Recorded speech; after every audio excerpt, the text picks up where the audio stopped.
Abran sus Biblias, hermanos, en el libro de Esdras. El libro de Esdras, capítulo 7.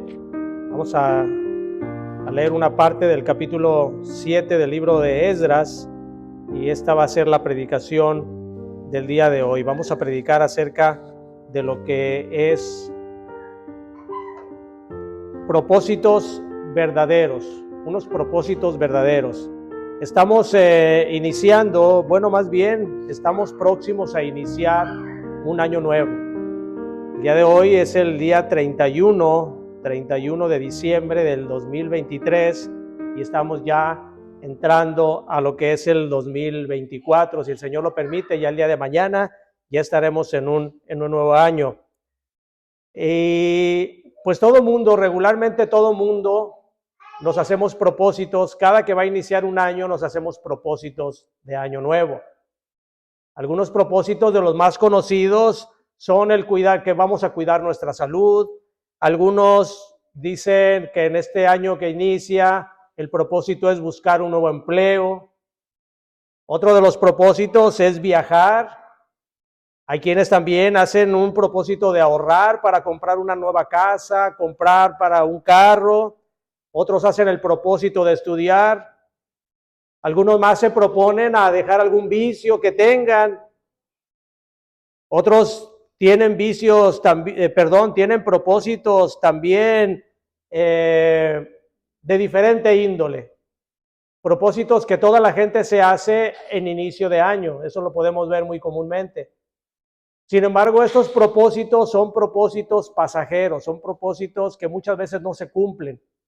Algunos sí se cumplen, pero no son propósitos eternos. Y hay verdaderos propósitos eternos que son que es el tema que nosotros vamos a tocar el día de hoy, acerca de cuáles son los verdaderos propósitos, los propósitos que sí realmente tienen valor. Y no digo que los otros propósitos no tengan ningún valor. Por supuesto que es un buen propósito el que nosotros cuidemos de nuestra salud.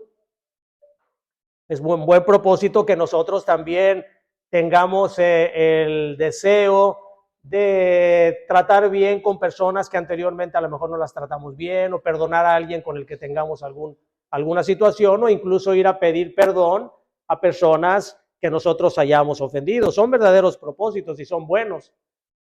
Pero hay propósitos mucho mejores que son los propósitos eternos, y es lo que vamos a considerar el día de hoy en el libro de Esdras.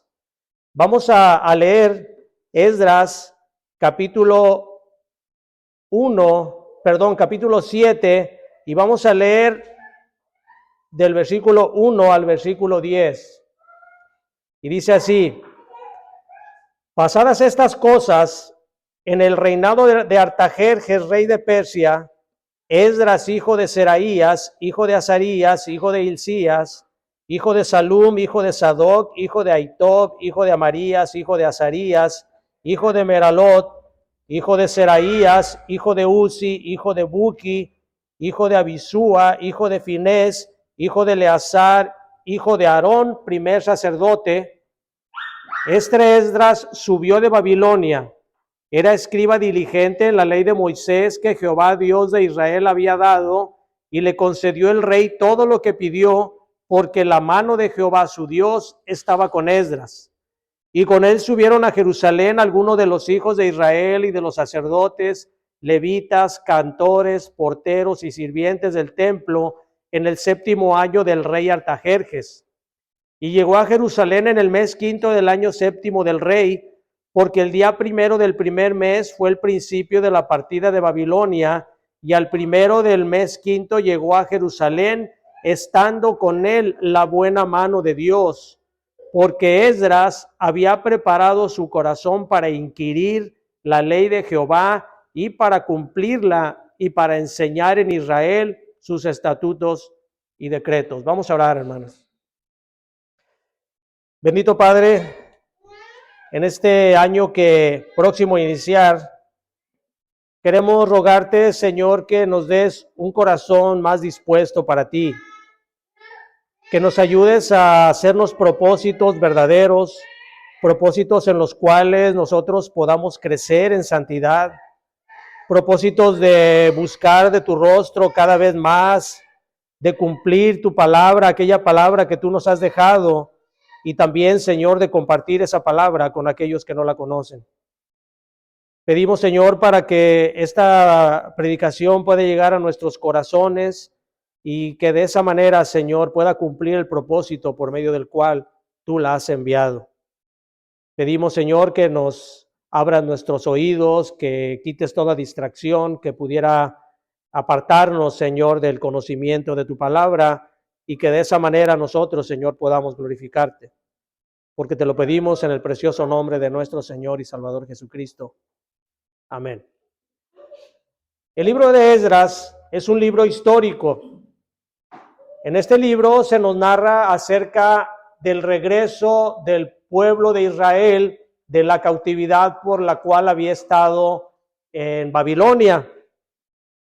Ahora, para nosotros poder entender lo que es el libro de Esdras, nosotros necesitamos de saber por qué el pueblo de Israel fue llevado cautivo a Babilonia. El pueblo de Israel había sido un pueblo muy rebelde, como Dios le había dicho, que era un pueblo muy rebelde, le había dado leyes, le había dado estatutos en los cuales el pueblo nunca los cumplió. Era un pueblo que, si nosotros podemos reflejarnos también como seres humanos, podemos darnos cuenta que de la misma manera en que Israel fue un pueblo rebelde, así también nosotros hemos sido rebeldes en contra del Señor. Gracias al Señor que ha tenido misericordia y nos ha llevado encaminando por el camino correcto, pero aún así nosotros buscamos el hombre cada vez, dice la Escritura, Dios hizo al hombre perfecto, pero el hombre se busca muchos males. Y es así de la manera en que regularmente los seres humanos actuamos. Nosotros a veces estudiamos que vemos al pueblo de Israel y decimos, ese pueblo de Israel era muy rebelde, pero eso se refleja en la vida de cada uno de nosotros. La rebeldía está ligada al corazón del hombre. Así que para que nosotros podamos entender cómo es que se lleva a cabo el regreso de la cautividad, vamos a ver nosotros como antecedente, vamos a ver a qué se debió esa cautividad y por qué Dios se cumplió exactamente como Dios lo había mandado. Dios les había dado una ley, entre tantas leyes, Dios les había dado una ley en específico al pueblo de Israel. Esa ley le decía al pueblo de Israel que cada 7 años deberían de dejar descansar la tierra. Iban a trabajar la tierra durante 6 años. El año 7º la iban a dejar descansar de tal manera de que todo lo que produjera la tierra sería para la gente pobre y seguía para la manutención de los animales del campo. Todos los otros 6 años en los cuales el pueblo de Israel labraría esa tierra, le serviría para mantenerse el 7º año. Y así de esa manera es como Dios les había ordenado a ellos. Vayan a Levítico capítulo 25, vamos a ver muchos versículos, y vayan a Levítico capítulo 25, versículo 1 al 7, dice así: Jehová habló a Moisés en el monte de Sinaí diciendo, habla a los hijos de Israel y diles, cuando hayáis entrado en la tierra que yo os doy, la tierra guardará reposo para Jehová. 6 años sembrarás tu tierra y 6 años podarás tu viña y recogerás sus frutos. Pero el 7º año la tierra tendrá descanso, reposo para Jehová. No sembrarás tu tierra ni podarás tu viña. Lo que de suyo naciere en tu tierra segada, no lo segarás, y las uvas de tu viñedo no vendimiarás. Año de reposo será para la tierra. Mas el descanso de la tierra te dará para comer a ti, a tu siervo, a tu sierva, a tu criado y a tu extranjero que morare contigo, y a tu animal y a la bestia que hubiere en tu tierra, será todo el fruto de ella para comer. Levítico 26, 14 dice, esas son las consecuencias, el mandamiento Dios se los había dado.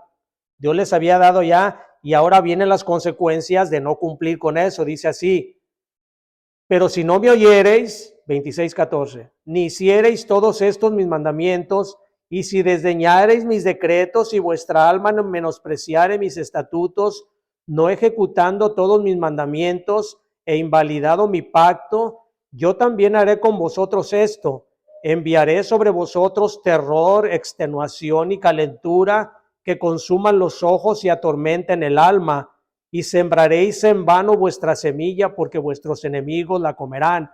Versículo 32. Asolaré también la tierra y se pasmará por ello vuestros enemigos que en ella moren, y a vosotros os esparciré entre las naciones y desenvainaré espada en pos de vosotros, y vuestra tierra estará asolada y desiertas vuestras ciudades. Entonces la tierra gozará sus días de reposo todos los días que esté asolada, mientras vosotros estéis en la tierra de vuestros enemigos. La tierra descansará entonces y gozará sus días de reposo. Todo el tiempo que esté asolada descansará, por lo que no reposó en los días de reposo cuando habitabais en ella. Es decir, se les había dado un mandamiento. Entre tantos mandamientos les había dicho: van a dejar reposar la tierra el día séptimo. No lo cumplieron, nunca cumplieron ese mandamiento. En 490 años que estuvieron a partir en el libro de Samuel, recuerden que cuando Josué toma la tierra prometida, la toma, la entrega a cada una de las tribus. Las tribus, dice ya en el libro de Jueces, que hacen lo malo ante los ojos de Jehová, el Señor los castiga. Así es de que ellos nunca cumplieron con aquel mandamiento que se les había dado. En el libro de Josué, con el sacerdote Elí, a raíz de ahí se cuentan los 490 años, porque no se cumplió aquellos 7 años. Así que si nosotros dividimos 490 entre 7, que cada 7 años tenían que dejar descansar la tierra, daría 70 años. 70 años debían a la tierra de descanso. Eso era la deuda que tenía el pueblo de Israel con la tierra, 70 años de que no les había dado descanso a la tierra. Y es por eso que el Señor decreta en su sabiduría que durante 70 años el pueblo de Israel iba a ser llevado en cautividad a Babilonia para que la tierra descansara aquel tiempo, como dice aquí en Levítico, aquel tiempo en que ellos no le habían dado reposo a la tierra. Israel se había convertido en un pueblo infiel, así que Dios los había castigado por la idolatría, pero también iba a dejar descansar a la tierra, y esto tiene que ver mucho con el descanso de nosotros. Cada 7 años, así como nosotros, como Dios instituyó, trabajaremos 6 días y el séptimo día descansaremos, lo dedicaremos al Señor. Así debían ellos de cumplir, y así es como nosotros también debemos de cumplir. Esta cautividad, la cautividad que Dios decreta para el pueblo de Israel. Recuerden que durante la época de Salomón, el Señor ya le había dicho que iba a dividir su reino, pero no lo iba a dividir con Salomón, dice, por amor a David mi siervo. Sin embargo, le dice, con tu hijo voy a dividir el reino. Así que el reino de Israel lo divide en dos: el reino del norte, el reino del sur, el reino de Israel y el reino de Judá. Al reino de Israel, primeramente, los asirios se lo llevan cautivo, dispersan, meten ahí diferentes razas, diferentes naciones, los asirios. Así que la región de Israel, la región de Samaria, queda completamente mezclada entre tribus diferentes. Sin embargo, con la región de Judá no fue así. La región de Judá se los llevan cautivos, pero Babilonia no mezcla razas, no mete a nadie en esa región de Judá. Así que el llevarse cautivos a todos, se los llevan a los moradores de Judá, a los de la tribu de Judá y de Benjamín, los llevan a Babilonia, pero no traen los babilonios gente a habitar en Jerusalén y en esa área de Judá, sino que esa área queda sola, como el Señor lo había profetizado, para que descansara la tierra. ¿Cómo es que se lleva a cabo? Vayan a Segunda de Crónicas, capítulo 36. Recuerden, estamos viendo una introducción para ver el libro de Esdras y estamos viendo cómo es que se lleva a cabo y por qué se dio esta cautividad. En Segunda de Crónicas, capítulo 36, nos habla acerca de la deportación a Babilonia. Esta deportación a Babilonia se llevó a cabo allá por el año 605 antes de Cristo. Fue la deportación a Babilonia y la deportación se llevó a cabo en 3 etapas. Si ustedes se fijan en el capítulo 36 de Segunda de Crónicas, en el versículo 5, si tienen sus Biblias, sus títulos dicen reinado de Joacín. Dice, cuando comenzó a reinar Joacín era de 25 años y reinó 11 años en Jerusalén e hizo lo malo ante los ojos de Jehová su Dios, y subió contra él Nabucodonosor, rey de Babilonia, y lo llevó a Babilonia atado con cadenas. Ahí se da la primera deportación. La deportación se lleva a cabo en 3 etapas. Primeramente el rey Nabucodonosor se lleva cautivo al rey Joacim y esa es la primera deportación. Se lleva una parte de la población a Babilonia. Y luego el versículo 9 dice, al rey Joacim lo sucede su hijo Joaquín. Y dice, de 8 años era Joaquín cuando comenzó a reinar y reinó 3 meses y 10 días en Jerusalén e hizo lo malo ante los ojos de Jehová. A la vuelta del año, el rey Nabucodonosor envió y lo hizo llevar a Babilonia juntamente con los objetos preciosos de la casa de Jehová y constituyó a Sedequías, su hermano, por rey sobre Judá y Jerusalén. Se lleva cautivo al rey Joaquín y otra parte de la tribu de Judá y de Benjamín. Y luego dice el versículo 11, de 21 años era Sedequías, que fue el que sucede en el reinado a Joaquín, cuando comenzó a reinar y 11 años reinó en Jerusalén e hizo lo malo ante los ojos de Jehová su Dios y no se humilló delante del profeta Jeremías que le hablaba de parte de Jehová. Vamos a ver cómo Jeremías constantemente les estuvo profetizando acerca del proceder que llevaban. Dice versículo 13, se rebeló a sí mismo contra Nabucodonosor, al cual había jurado por Dios y endureció su cerviz y obstinó su corazón para no volverse a Jehová el Dios de Israel. También todos los principales sacerdotes del pueblo aumentaron la iniquidad siguiendo todas las abominaciones de las naciones y contaminando la casa de Jehová, la cual él había santificado en Jerusalén. Y Jehová, el Dios de sus padres, envió constantemente palabras a ellos por medio de sus mensajeros, porque él tenía misericordia de su pueblo y de su habitación. Mas ellos hacían escarnio de los mensajes de Dios y menospreciaban sus palabras, burlándose de sus profetas, hasta que subió la ira de Jehová contra su pueblo y ya no hubo remedio. Así es de que durante 3 etapas se lleva a cabo la deportación a Babilonia por medio del rey Nabucodonosor.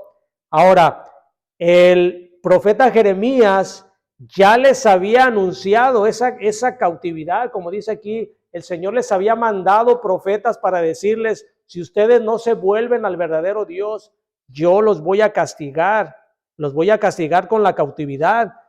En Jeremías 25:11, Jeremías era un profeta que había profetizado precisamente en esa época. Nosotros podemos encontrar en el libro de Lamentaciones acerca de lo dramático que fue esa deportación. Si ustedes han leído el libro de Lamentaciones, se darán cuenta del dramatismo con que el profeta Jeremías anuncia acerca de esa deportación a Babilonia. Vamos a ver entonces, dice versículo 25:11, dice, toda esta tierra será puesta en ruinas y en espanto, y servirán estas naciones al rey de Babilonia 70 años. Y cuando se han cumplido los 70 años, castigaré al rey de Babilonia y a aquella nación por su maldad, ha dicho Jehová, y a la tierra de los caldeos, y la convertiré en desiertos para siempre. Es el profeta Jeremías con el mensaje del Señor que les estaba dando acerca de que se volvieran al verdadero Dios. Ahí mismo Jeremías 29:10 al 14 dice: porque así dice Jehová, así dijo Jehová, cuando en Babilonia se cumplan los 70 años, yo os visitaré y despertaré sobre vosotros mi buena palabra para hacerlos volver a este lugar. El Señor, por medio de Jeremías, les había profetizado acerca de que iban a ser enviados a Babilonia, pero también les había profetizado de que en 70 años Él los regresaría.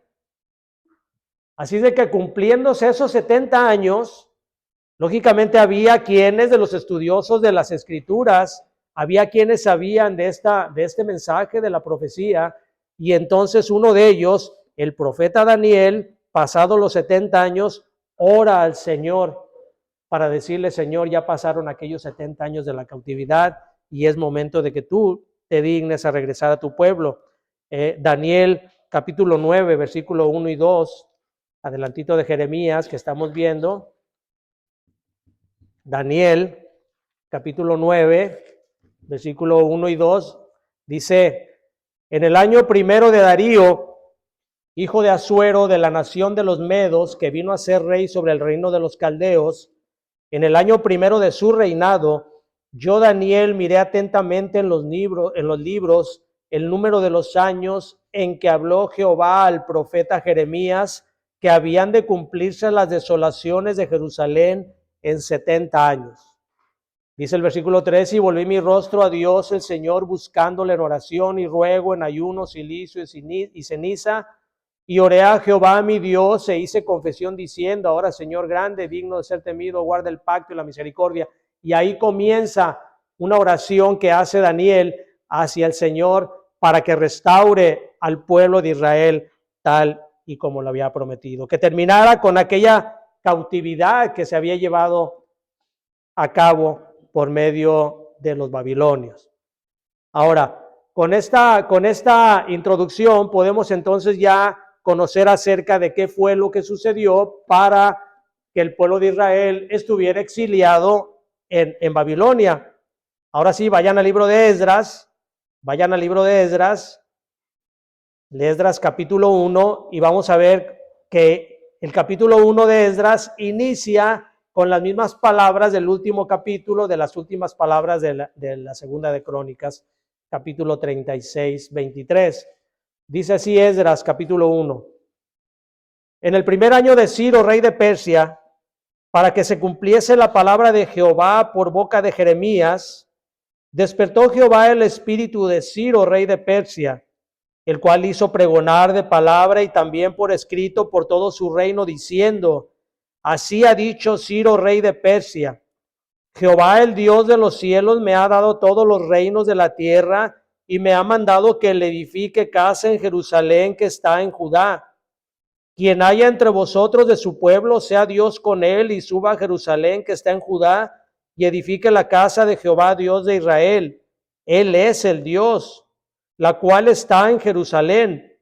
Y a todo el que haya quedado en cualquier lugar donde more, ayúdenle los hombres de su lugar con plata, oro, bienes y ganados, y además de ofrendas voluntarias para la casa de Dios, la cual está en Jerusalén. Aquí comienza entonces ya el regreso. Se habían cumplido los 70 años desde que el Señor les había llevado en cautividad por medio de Nabucodonosor. Y ahora dice aquí que él mueve el corazón de Ciro, rey de Persia, para que se cumpliera la palabra dada por el profeta Jeremías. Y aquí nosotros podemos ver cómo el Señor mueve también los corazones de las personas impías. Ciro no era un judío. Ciro era un rey de una nación perversa, por eso el Señor dice que los iba a castigar, porque Persia, Babilonia eran ciudades, eran reinados perversos, reinados paganos, idólatras, que hacían sacrificios humanos, eran ciudades o naciones en las cuales no estaba la palabra de Dios en ellos. Sin embargo, el Señor utiliza aún esas personas para cumplir sus propósitos, como lo podemos ver aquí.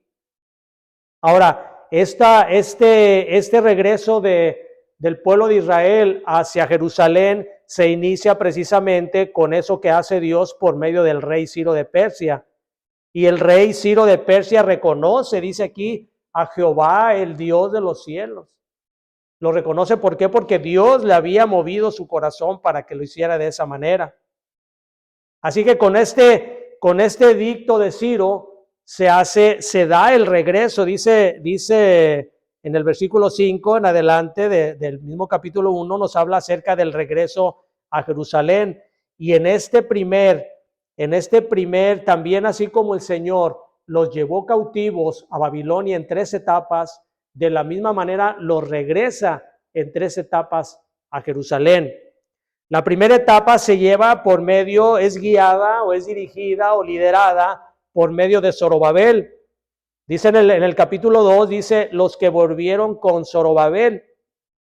Zorobabel fue el líder que llevó el primer grupo para la reconstrucción del templo de lo que sería en Jerusalén. La segunda etapa, el segundo grupo que va a la reconstrucción del templo es el grupo liderado precisamente por Esdras. Y ya el tercer grupo lo podemos encontrar en el libro de Nehemías. Así de que son 3 etapas por medio de las cuales regresa el pueblo de Judá nuevamente a Jerusalén. Inicia entonces con este edicto de Ciro, se van todos, nos habla aquí acerca de que eran cerca de 42,360 el primer grupo que se va. Dice aquí en el versículo 64 del capítulo 2, viene acerca de cuántos eran los que regresaron en la primera etapa.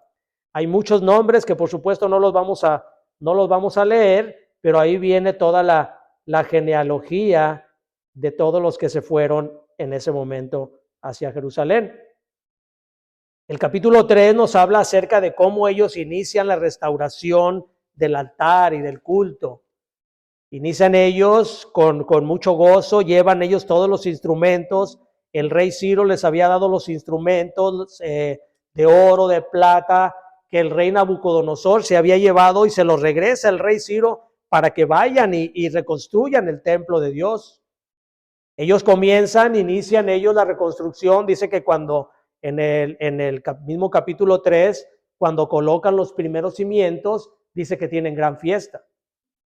Regularmente cuando se construye un edificio importante, un edificio dedicado a algo grande, pues cuando se pone la primera piedra, pues se hace una gran celebración y ellos con mayor gozo hicieron la celebración. Dice capítulo 3, versículo 11, dice, y cantaban alabando y dando gracias a Jehová, diciendo, porque Él es bueno, porque para siempre es su misericordia sobre Israel. Y todo el pueblo aclamaba con gran júbilo, alabando a Jehová, porque se echaban los cimientos de la casa de Jehová. Así es que regresan y llegan y con gozo, y parece que todo va bien hasta este momento. Sin embargo, siempre va a haber adversarios que se opongan a la obra de Dios, y este no fue una excepción.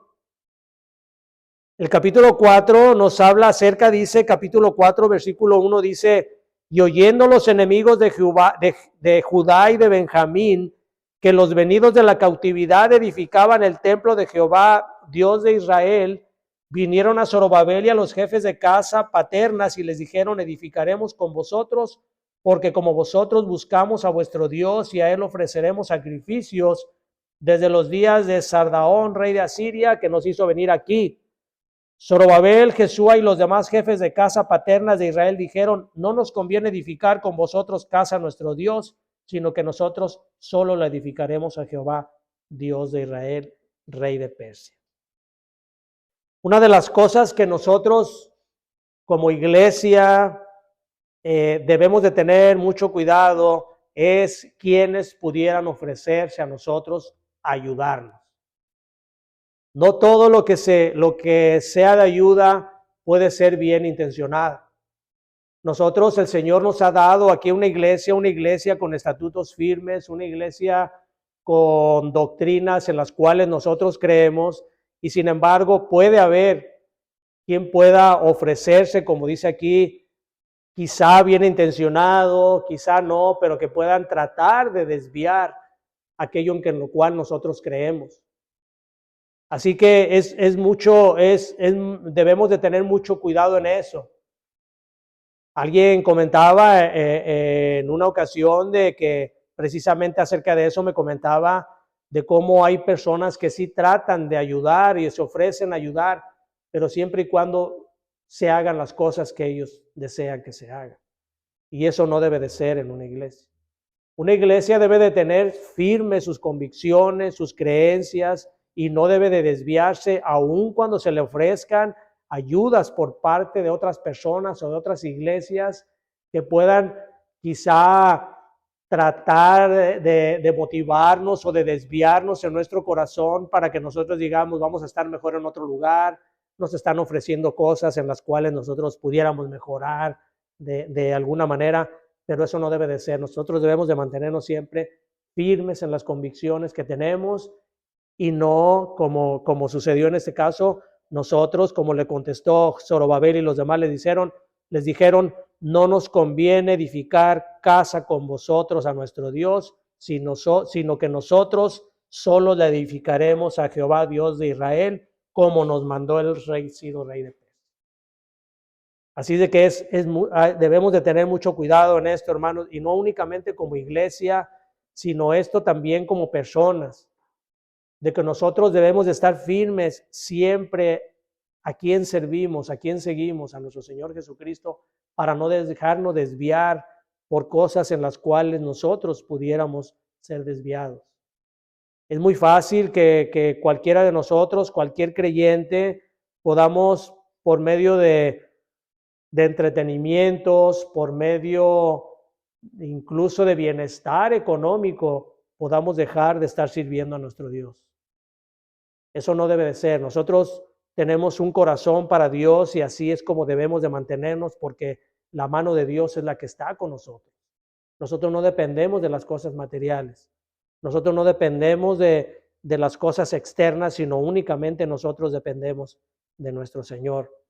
Y fue así como estos adversarios perversos trataron dice aquí, de ayudar a construir la casa, pero ellos eran los que habían traído de la cautividad de Asiria, eran aquellos que ya se habían mezclado con razas externas, los cuales Dios les había prohibido. Dios les había dicho a los hebreos, les había dicho que cuando entraran a la tierra prometida, no se juntaran, no dieran sus hijas a los hijos de ahí, ni tomaran hijas de los hijos de ahí para sus hijas, porque los iban a desviar en pos de dioses ajenos. Así de que cuando ellos no cumplieron, fue como cuando el Señor trajo sobre ellos los castigos que ellos habían recibido de parte del Señor. Porque ellos habían invalidado los propósitos de Dios. Ellos habían desobedecido los mandamientos que el Señor les había dado para que disfrutaran de aquella leche que fluía leche y miel, aquella tierra que fluía leche y miel. Así de que estos hombres adversarios mandan una carta al rey Artajerjes, otro de los reinados. Hubo 4 reyes ahí durante los cuales se llevó a cabo el regreso de la cautividad. El rey Ciro, el rey Artajerjes, el rey Asuero y el rey Darío. Durante esos 4 reinados de Babilonia, los judíos regresaron de la cautividad, pero durante esos 4 reinados, los adversarios de ellos estuvieron mandándole cartas a cada uno de los reyes. Dice aquí en el versículo 5 del capítulo 4, dice: sobornaron además contra ellos a los consejeros para frustrar sus propósitos. Y luego dice: todo el tiempo de Ciro, rey de Persia, y hasta el reinado de Darío, rey de Persia, estuvieron en contra de ellos. Y aquí en el versículo 11 del capítulo 4, les envían ellos una carta al rey Artajerjes para decirle, le dicen: rey, estos judíos a los cuales tú has ordenado o les has dado el permiso de que vayan a restaurar su ciudad, son unos judíos rebeldes. Son unos judíos, dice, son unos judíos que en cuanto ellos reconstruyan la ciudad y levanten sus muros, esa ciudad ya no va a ser tuya. Ellos no pagan impuestos. Ellos no te van a dar nada de lo que ellos tengan. Todo lo encontramos del versículo 11 al versículo 16 acerca de la carta que ellos mandan al rey Artajerjes. Y el rey Artajerjes les contesta y les dice, díganles que detengan la obra. Aquella obra que el rey Ciro les había mandado que reconstruyeran, el rey Artajerjes dice, tienen razón, sí, cierto, ya vimos en las cartas que estos judíos son rebeldes, no se han sublevado mucho contra los reyes, así de que díganles que detengan la obra. Y la obra es detenida. La obra se detiene, dice el capítulo 4, versículo 24, dice, entonces cesó la obra de la casa de Dios que estaba en Jerusalén y quedó suspendida hasta el año segundo del reinado de Darío, rey de Persia. Ahí se detiene la obra. Sin embargo, nosotros sabemos que nosotros debemos de obedecer a Dios antes que al hombre. Dios ya había decretado esa restauración. Dios había decretado que el pueblo regresara a Jerusalén y reconstruyeran, aún con la orden que el rey les había dado. Dios ya había decretado que se regresaran. ¿Y cómo lo iban a hacer si había un edicto del rey? Dice capítulo 5, versículo 1, dice, profetizaron Ageo y Zacarías, hijo de Ido, ambos profetas, a los judíos que estaban en Judá y en Jerusalén, en el nombre del Dios de Israel, quien estaba sobre ellos. Entonces se levantaron Zorobabel, hijo de Salatiel, y Jesúa, hijo de Josadac, y comenzaron a reedificar la casa de Dios que estaba en Jerusalén, y con ellos los profetas de Dios les ayudaban. El rey había decretado que no se construyera, les profetizan Ageo y Zacarías, y entonces ellos deciden reconstruir. ¿Qué les profetizan Ageo y Zacarías? Vayan al libro de Ageo, capítulo 1. ¿Por qué ellos deciden reconstruir aún en contra de lo que el rey les había dado? Ageo, para más fácil, está antes del Nuevo Testamento, antes de Mateo, está Malaquías, Zacarías y Ageo, así para atrás. Y lo van a poder encontrar ahí. ¿Qué profetiza Ageo? Palabra del Señor, dice Ageo 1, de 1 al 4, dice, en el año segundo del rey Darío, en el mes sexto, en el primer día del mes, vino palabra de Jehová por medio del profeta Ageo a Zorobabel, hijo de Salatiel. Recuerden que Zorobabel es el que había dirigido el regreso. Zorobabel, hijo de Salatiel, gobernador de Judá, y a Josué, hijo de Josadac, sumo sacerdote, diciendo, así ha hablado Jehová de los ejércitos, diciendo, este pueblo dice, no ha llegado aún el tiempo de la casa de que la casa de Jehová sea reedificada. Entonces vino palabra de Jehová por medio del profeta Ageo, diciendo, es para vosotros tiempo, para vosotros de habitar en vuestras casas artesonadas, y esta casa está desierta. Pues así ha dicho Jehová de los ejércitos, meditad bien sobre vuestros caminos, sembráis mucho, recogéis poco, coméis y no os saciáis, bebéis y no quedáis satisfechos, os vestís y no acalentáis, y el que trabaja jornal recibe su jornal en saco roto. Dice el versículo 13. Entonces Ageo, enviado de Jehová, habló por mandato de Jehová al pueblo diciendo, yo estoy con vosotros, dice Jehová. Y despertó Jehová el espíritu de Zorobabel, hijo de Salatiel, gobernador de Judá, y el espíritu de Josué, hijo de Josadac, sumo sacerdote, y el espíritu de todo el resto del pueblo, y vinieron y trabajaron en la casa de Jehová de los ejércitos, su Dios. ¿Por qué los judíos, aún en contra del edicto del rey, decidieron edificar la casa de Dios? Dice el versículo 13, porque Jehová está con nosotros. Por eso es porque ellos edifican. El Señor estaba con ellos y ellos, aún en contra de lo que el rey había dicho, ellos deciden edificar. La obediencia de estos judíos y la fe en que Dios estaba con ellos fue la causa por la que ellos se animaron a reedificar todo. Nosotros, dice la Escritura, que nosotros debemos de obedecer antes que a los hombres, debemos de obedecer a Dios. Así que nosotros siempre debemos de estar confiados en que cuando nosotros hacemos las cosas que Dios nos manda, Dios está con nosotros. No va a haber nada en contra de nosotros mientras nosotros estemos cumpliendo los mandamientos del Señor. Puede parecer que nosotros estemos luchando con alguien más fuerte. Puede parecer como ellos estaban en contra del rey de Persia, que era el rey más poderoso en ese tiempo. No había ningún hombre más poderoso en ese momento. Pero aún ellos confiaban en que Dios estaba con ellos y si Dios les mandaba que reconstruyeran, Él iba a hacer todo lo que Él tenía que hacer para que ese templo fuera reconstruido. Si Él lo mandaba, Él lo iba a hacer. Estos vuelven nuevamente, que empiezan a reconstruir, se dan cuenta los adversarios y vuelven a mandarle una carta al rey acerca de lo que estaba sucediendo, pero los judíos les contestan que había una carta del rey Darío donde había orden de que se reconstruyera.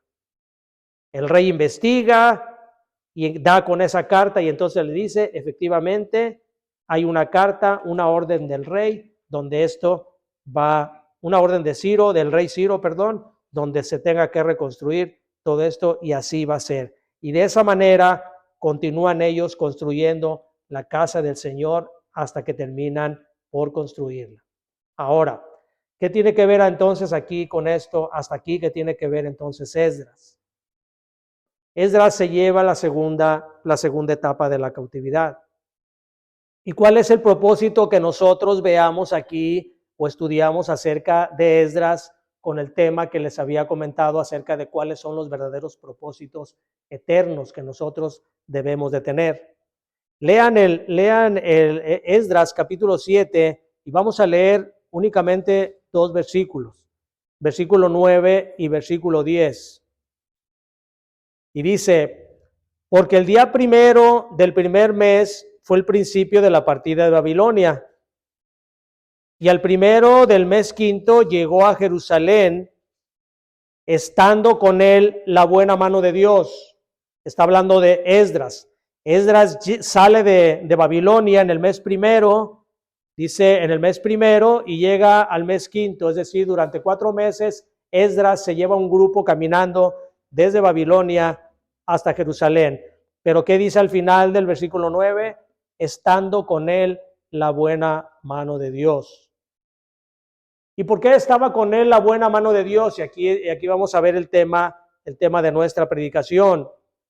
Dice versículo 10, porque Esdras había preparado su corazón para inquirir la ley de Jehová y para cumplirla y para enseñar en Israel sus estatutos y decretos. Hay 3 puntos aquí que nosotros vamos a considerar para ver acerca de cuáles son los verdaderos propósitos que nosotros debemos de hacer en este año que inicia. El primer propósito que nos debemos de hacer es inquirir en la ley de Jehová.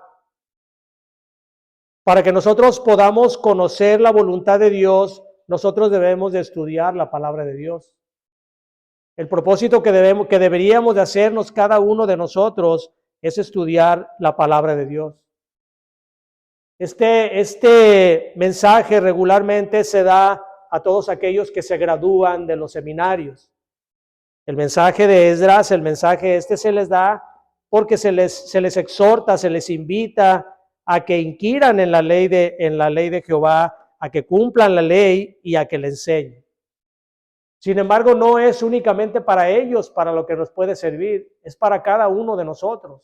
No es únicamente para pastores, no es únicamente para maestros, sino para cada uno de nosotros como personas o como líderes de nuestro hogar, los que sean líderes de su hogar. Es para cada uno de nosotros que el Señor nos manda, así como Esdras, para que nosotros podamos tener la mano de Dios sobre nosotros. Nosotros debemos de cumplir primeramente con inquirir la ley de Jehová. Buscar en la Escritura. ¿Cómo vamos a conocer nosotros a nuestro Dios si nosotros no conocemos la Escritura?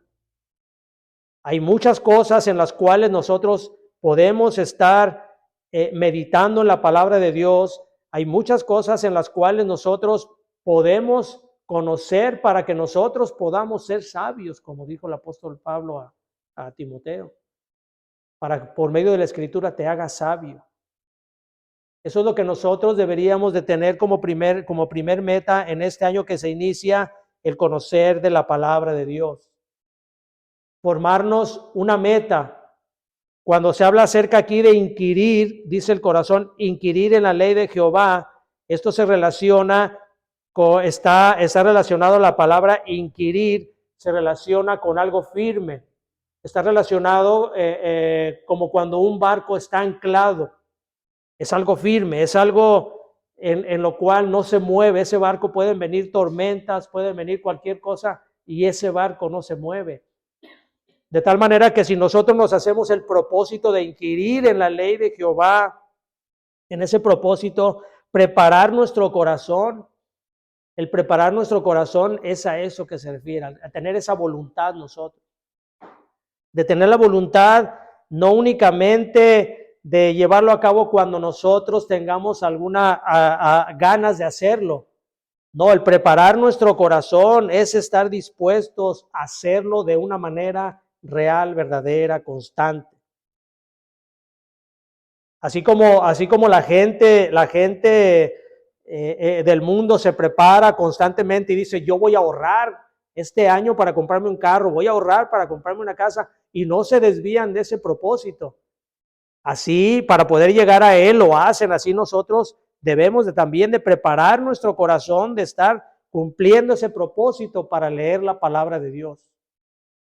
Hay muchas maneras, hay muchos métodos los cuales nosotros podemos hacerlo. Aquí en la iglesia nosotros se les entregó una hojita en el cual nosotros queremos que cada uno de nosotros llevemos esa hojita, pero realmente con un corazón preparado de estar leyendo constantemente la palabra de Dios para que de aquí a en un año, y si puedan hacerlo mayormente mejor, pero si de aquí a un año podamos terminar juntos la lectura de la palabra de Dios, vamos a crecer y vamos a tener la buena mano de Dios con nosotros. El siguiente punto, el siguiente propósito no es únicamente inquirir la ley de Jehová, sino que también cumplirla. En el libro de Santiago nos habla acerca de que no seamos oidores de la palabra, sino hacedores de la palabra. De nada sirve que nosotros podamos conocer la Escritura, no la sepamos de memoria, cada frase, cada versículo, sabemos en qué versículo está, en qué capítulo, pero sin embargo, si no somos hacedores de la palabra, somos como olas que vienen y van.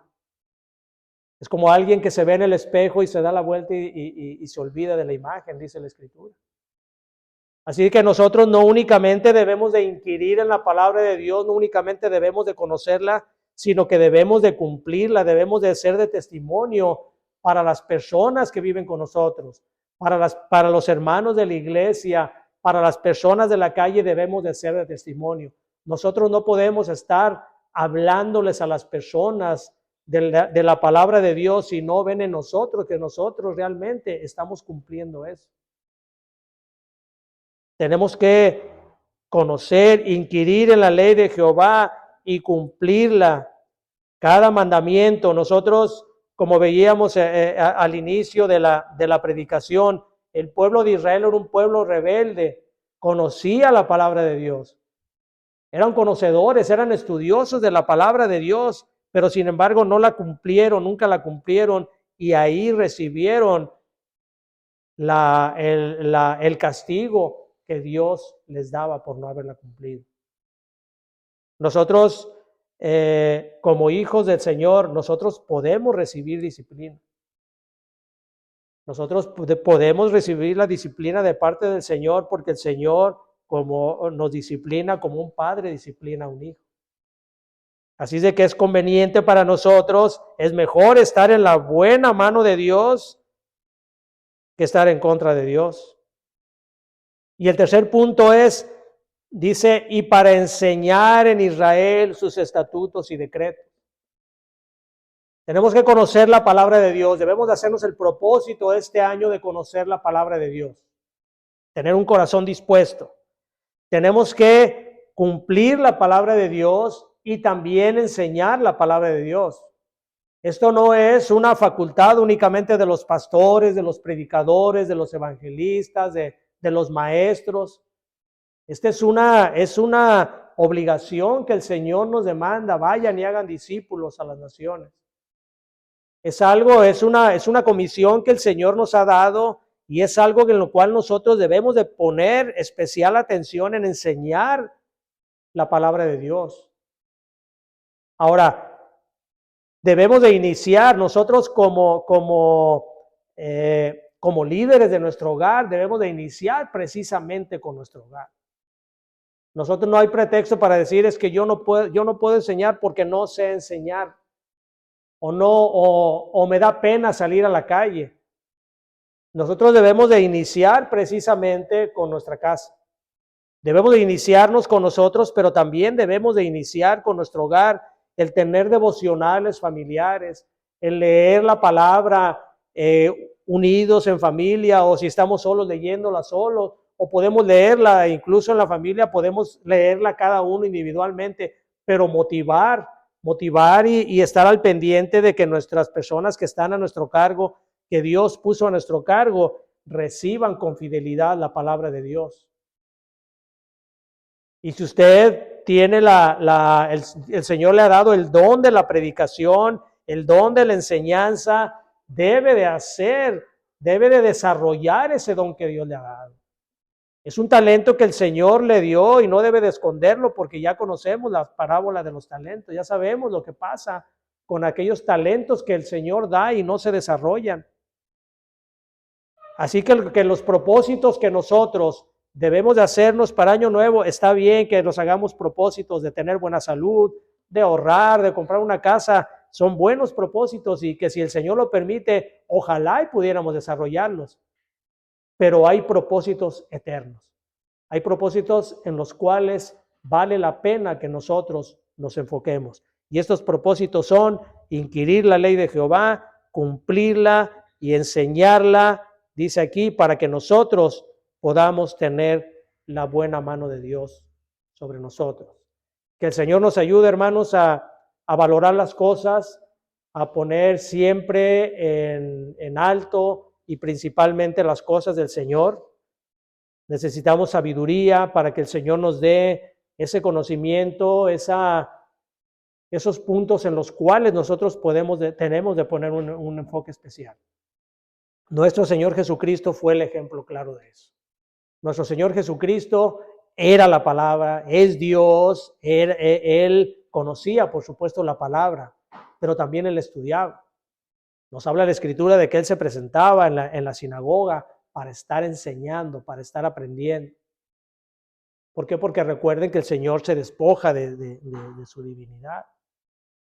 Él estudiaba la palabra, Él inquiría en la ley de Jehová. Por eso cuando se presenta la tentación de Satanás en el desierto, Él le responde con la palabra, porque es la manera en que nosotros podemos defendernos de los ataques de Satanás con la palabra. Si nosotros no conocemos las artimañas de Satanás, estamos indefensos ante él. Y si no conocemos de la palabra, estamos indefensos ante sus ataques. Nuestro Señor inquiría en la ley de Jehová, la cumplió la ley de Jehová, fue perfecto en cumplir la palabra y también le enseñaba, fue su prioridad. La prioridad del Señor sanaba enfermos, pero su prioridad siempre fue enseñar la palabra. Así que, hermanos, tomemos el ejemplo de nuestro glorioso Señor Jesucristo para que en este año que inicia nosotros pongamos todo nuestro empeño en cumplir aquellas cosas que verdaderamente valen, las cosas eternas que tienen el verdadero valor. Vamos a orar, hermanos. Bendito Dios, gracias te damos, Señor, por esta palabra que nos has dado. Ayúdanos, Señor, a que en este año que inicia pongamos en práctica aquello que tú has dejado para nosotros. Que el ejemplo de nuestro Señor Jesucristo y el ejemplo de Esdras que acabamos de estudiar pueda servirnos para motivarnos a a tener un mayor amor por aquellas cosas que verdad valen la pena, Señor. Ayúdanos, Señor, ayúdanos a serte fiel, ayúdanos a amarte, ayúdanos realmente a valorar todo aquello que tú nos has dejado y que, Señor, también aquellos dones que nos has dado, que podamos desarrollarlos y que como líderes responsables de nuestro hogar llevemos a cabo aquellos mandamientos que tú tienes para nosotros, para que tu mano bendita siempre esté de nuestro lado. Te lo pedimos en el bendito nombre de nuestro Señor y Salvador Jesucristo.